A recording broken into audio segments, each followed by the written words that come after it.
Good morning, everyone. Thanks for joining us at 7. I'm Tracey McCain. And I'm Caitlin Nuclo. You're watching Eyewitness News here on the Wax. A lot to talk about, but first, we'll say hello to meteorologist Scot Haney. Hello. Hello. Hello. Nice to see you again and all morning. Exactly. I'm Nice right to here have on the you here Wax. on the Wax. It's a pleasure to be here. 7 o'clock straight up. Hi, everybody. Good morning.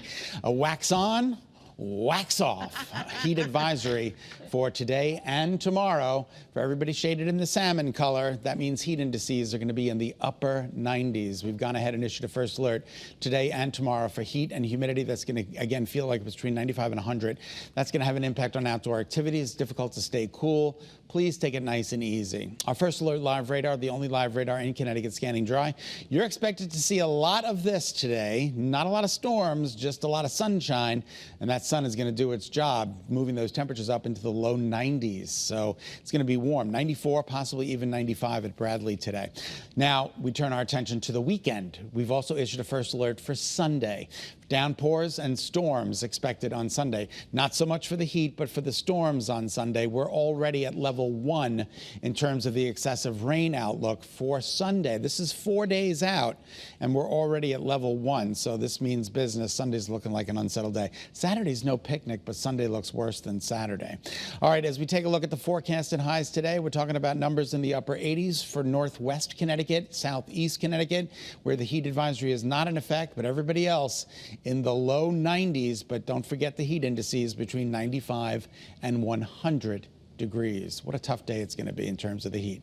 I'll have your full forecast coming up in just a bit. In the meantime, we're going to send it to Kate for Check of Those Roads. Hey, Kate. Hey, good morning, Scott. Good morning, everyone. Yes, if you're heading out the door right now, majority of the state actually in pretty good shape out there, but you will need the air conditioning in the car because it's going to be hot and humid out there. And if you encounter any of those active construction zones a little later this morning, please give those road crews space to do their job. It's going to be incredibly hot in the pavement out there. But again, road work doesn't pick up daytime at least until 8:30, 9 o'clock this morning. Your drive times all looking good. Normal delays down through Fairfield County, 95 southbound in the Parkway. Again, crash and incident free out there. Live look outside in Hartford, Waterbury, Middletown, and Meriden. Grab the sunglasses as you're heading out the door. You will need them. I'm Caitlin Francis with your Connecticut Chevy First Alert Traffic Report, driven by your Connecticut Chevy dealers. All right, we're on top of developing news this morning in Vernon, where one person was killed after the drivers of a moped and car collided. Police responded to Hartford Turnpike at Dobson Road in Vernon last night. Channel 3 Eyewitness News reporter Olivia Schuler has the details we know this morning from Vernon.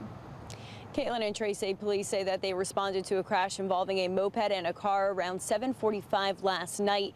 Now, unfortunately, when police responded to the scene here, they saw that a man was laying in the road and he was identified as that moped driver. Now, police say when they did respond, he was dead at the scene. Now, the driver of the car is an adult woman. She is okay. Police say the woman stayed at the scene and is cooperating with police this morning.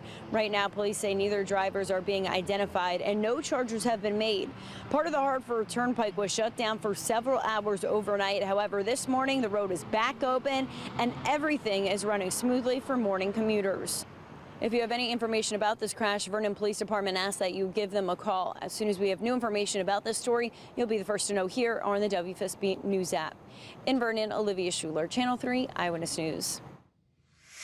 A man is dead and another seriously hurt.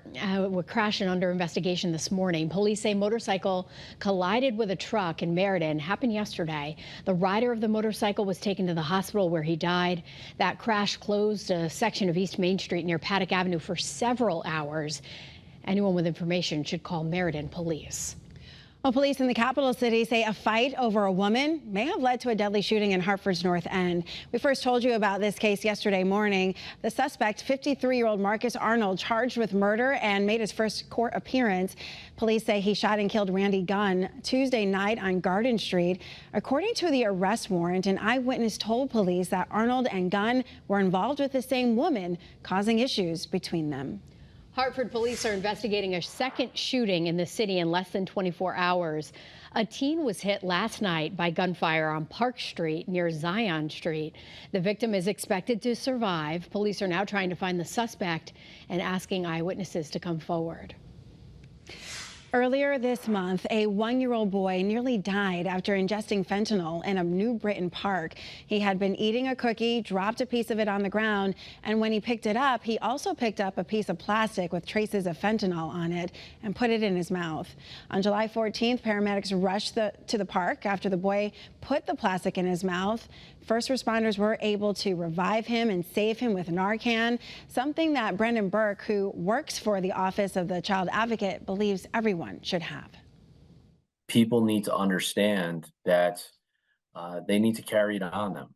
They need to be aware that this is a possible outcome for a kid like this kid who was just in the park, right? It needs to be in schools. It needs to be where children are playing and around because fentanyl is in a lot of places that it shouldn't be. In Connecticut, nearly 1,500 people died from drug overdoses in 2022.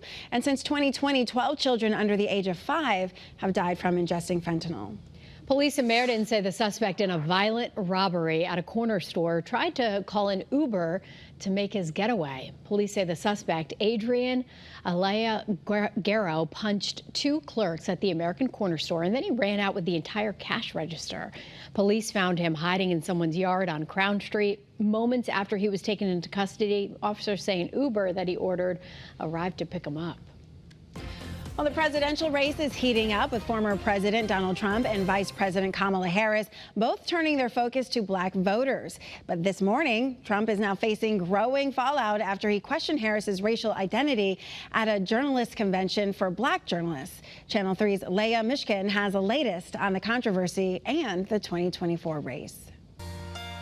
Last night, former President Donald Trump returned to Pennsylvania nearly 3 weeks after surviving an assassination attempt in the battleground state. I shouldn't be with you, but I am. Hours earlier in Chicago, Trump sparked controversy at the National Association of Black Journalists convention when he questioned Vice President Kamala Harris's racial identity. She was only promoting Indian heritage. I didn't know she was black until a number of years ago when she happened to turn black, and now she wants to be known as black. So I don't know, is she Indian or is she black? Harris is the daughter of a Jamaican father and Indian mother. She attended the historically black Howard University and is a member of the nation's oldest black sorority, Alpha Kappa Alpha. Harris responded to Trump's attack at the gathering of another historically black sorority in Houston. It was the same old show. The divisiveness and the disrespect. The American people deserve better. Trump's comments also drew swift rebuke from the White House. It's insulting. Trump's running mate J.D. Vance defended him while rallying in Arizona. He's running to be president for all Americans. Now, he's already got record support from black voters, Hispanic voters, union workers, and many other Americans who have been lied to and betrayed by Kamala Harris and the fake news media. Today, Vance will tour the southern border. Harris will speak at the funeral of Texas Congresswoman Sheila Jackson Lee. Leah Mishkin, CBS News.